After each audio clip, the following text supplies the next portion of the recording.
Assalamu alaikum students, how are you all? I hope that you all are doing great. Welcome to your channel Math D1 D2 Scientific Academy. Today our lecture is related to chapter 15, which is statistical data handling. Your book is D1 Math, new syllabus Mathematics 1. I'm going to explain you question number 5. Students, before starting the lecture, I request you that if you want more help regarding your subject, then you can subscribe the channel. Okay, question number 5 of exercise 15A is the graph shows the number of candidates who sat for an examination in each year from 2007 to 2012. Here you can see the bar graph. Okay, ji. So here these are the number of years are given, and on the y-axis number of candidates are given. Students, here see the key. This blue color is showing the past candidates and this purple color is showing the failed candidates. So here the first part is state the number of candidates who sat for the examination in 2009. So you have to tell the total students who pass and fail, but they sat in the examination 2009. Here it comes 2009. So here you can see that the bar goes till here. Okay, students, remember that one line stands for 100. So 5, it stands for 1 less than 1000. So 500, this is 500 now. So 500, 600, 700, 800 and 900. So part 1, the answer of part 1 is 900. So you will say that 900 candidates sat for the examination in 2009. Okay, ji. Now let's come to question number 2. Question number 2 is state the number of candidates who failed the examination 2012. Now see the 2012 student for fail, this purple color is showing. Now just see the purple color. So in 2012 the purple color is from this bar to this bar. As I have told you that one line stands for 100. So 100, 200, 300, 400 and 500. It means that 500 candidates failed in the examination 2012. So you write down 500 candidates failed in 2012. Okay, this is the answer of part 2, 500. Now let's come to part 3. Part 3 is express the number of candidates who failed the examination 2012 as a percentage of the total number of candidates who failed the examination in the 6 years. So to find out the percentage, the given number is given that you have to write down. The given number is, you know that the formula to find out the percentage is given number divided by total number multiplied by 100%. So given number is given, which is express the number of candidates who failed in the examination 2012. So in 2012, how many candidates are failed? From here till here, there are 500. As I have told you that one line stands for 100. So there are 5 lines. It means that 500 candidates failed in 2012. But in the denominator, you have to write down the total number, and for total number, you have to add all the failed candidates in the 6 years. So let's come to the question. First, you will find out the total number of candidates who failed. Okay, this is question number 5, and I'm going to explain you part 3. I have told you the answer of part 1 and part 2. Okay, the answer of part 1 was state the number of candidates who sat for the examination in 2009.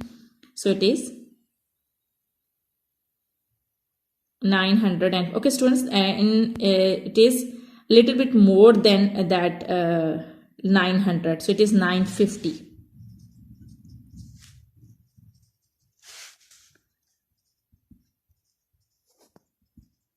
Okay, ji. Question number 2. Okay, part 2 was state the number of candidates who failed the examination 2012. As I've told you that one line stands for 100. So there are 5 lines for purple color. So it means that the answer of part 2 is 500. Now let's come to part 3. For part 3, as I've told you that the formula to find out the percentage is given number divided by total number multiplied by 100%. So for that, first you have to find out the total number of candidates who failed. So total number of candidates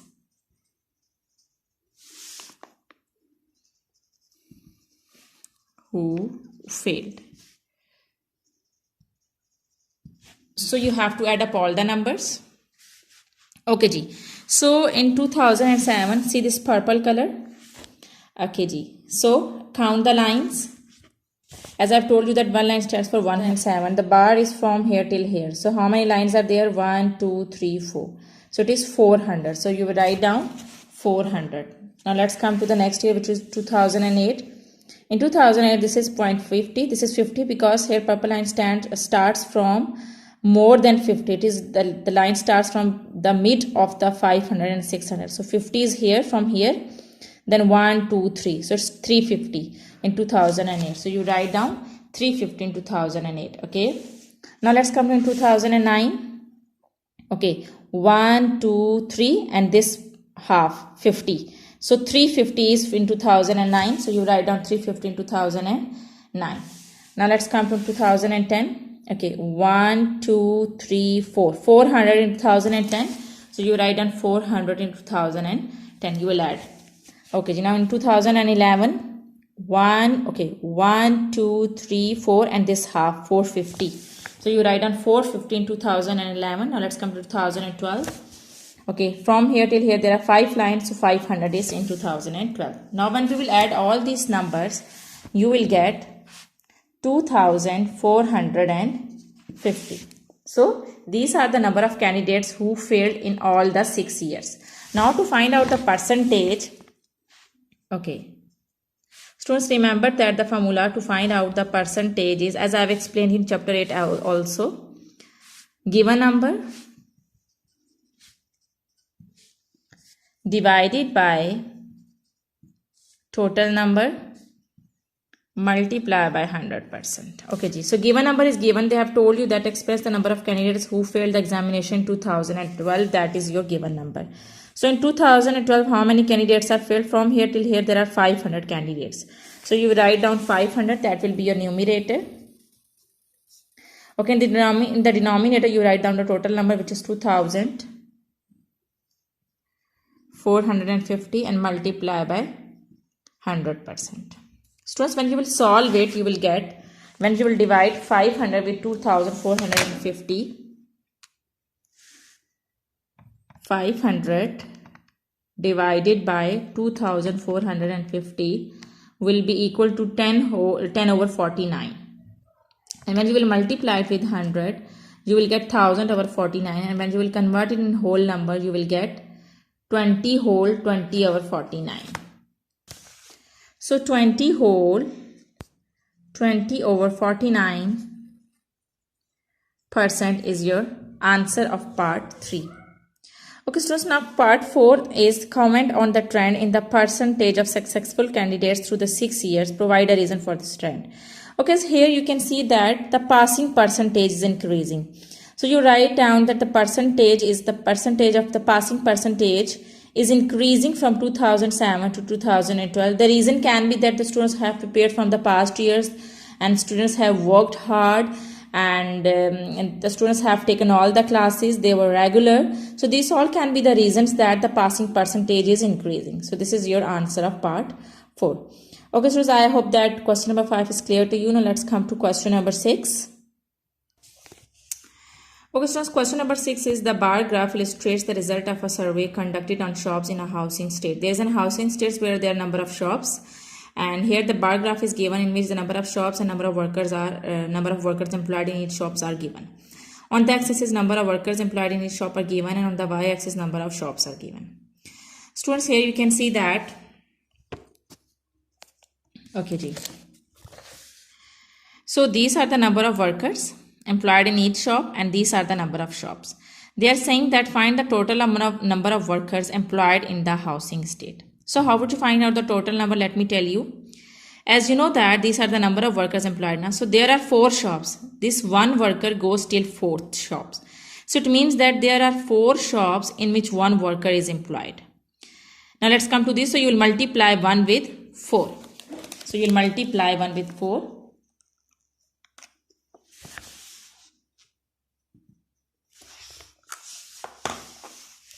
First you write down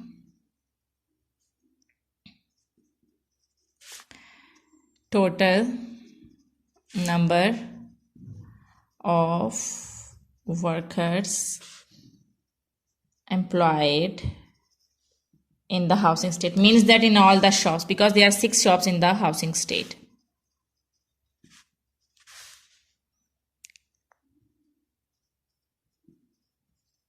So you will add up all the numbers.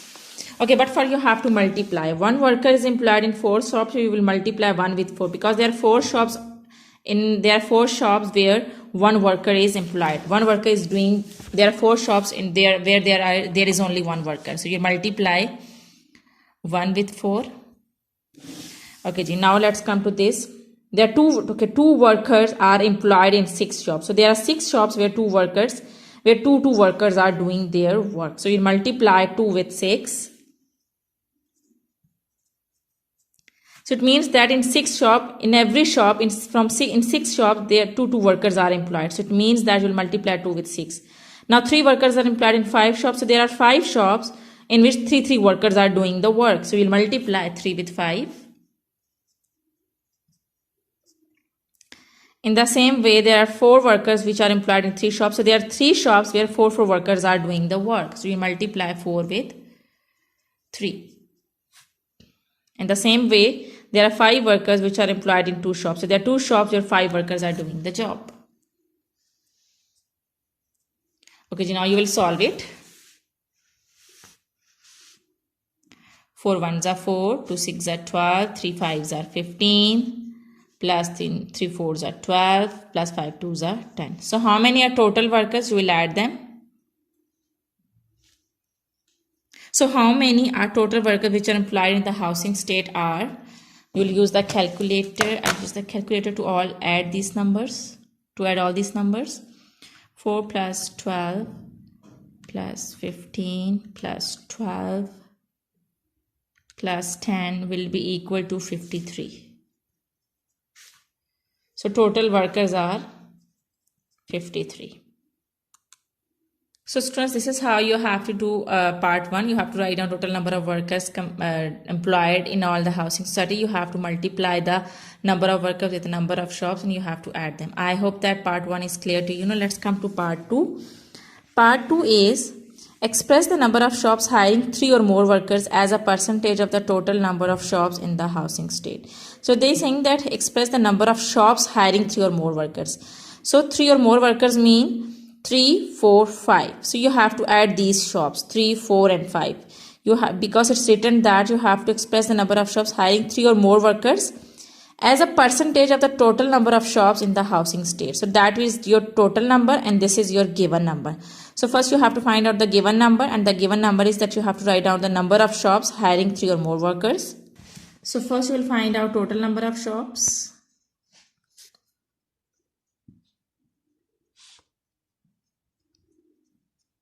And they are, here you can see the number of shops. The first worker goes to, okay, the one worker is employed in 4 shops, so 4. The first one is 4, then 6. Okay, you have to write down, as you have to see these bars. The first bar goes till 4, so there are 4 shops.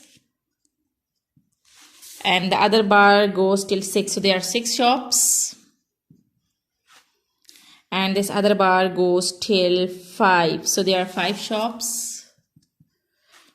And then the other bar goes till 3 and then 2. When you will add them, you will get 20. 3 plus 2 is 5, 5 plus 5 is 10, 10 plus 6 is 16, 16 plus 4 is 20. So there are 20 shops. This is the given number. Now you have to find out, okay, it's given that you have to find out, express the number of shops hiring 3 or more workers as a percentage of total number of shops in the housing state. You have found the total number, now you have to find out the given number. Number of shops hiring 3 or more workers. So 3 or more workers mean 3, 4, 5. So you have to add just these shops 5, 3 and 2. Because 3 workers goes till 5, there are 3 workers which are employed in 5 shops. So you will add 5, and 4 workers are employed in 3 shops. So you will add 3, and 5 workers are employed in 2 shops. So you will add 2. It's written 3 or more workers. It means that 3 is also included. So 3, 4, 5. So there are 3, 4, 5 workers and you have to write down their shops. So 3, 4, 5 workers, the shops are 5, 3 and 2. 5, 3 and 2. Okay, here you write down number of shops hiring 3 or more workers. So here you have added these workers, and when you will add them, you will get 5, 6, 7, 8, 9, 10. So here, now you will find out the percentage. The formula to find out the percentage is given number divided by total number multiplied by 100%. So given number is, you have to write down the number of shops hiring 3 or more workers, which is 10. And the total number is 20 and multiply by 100%. When you will cut it, okay, you will get 2 ones are 2, 2 50s are 100. So you will get 50%. So 50% is your answer. Okay, so now let's come to the third question. The third question is, suggest why some shops employ more workers than others. So there can be many reasons. You can write down that some shops employ more workers because the area is populated, and where there is more demand, and where there is the workers are doing good job. So these are the reasons which you can write then why some shops employ more workers. And you can write down that they are having more items to sell, so that's why they are hiring more workers. So this can be the answer of third part. Okay, so I hope that today's concept is clear to you. Do the practice of these sums, because when you will do the practice and this concept will be more clear to you. Take very good care of yourself. Thank you very much, and Allah Hafiz.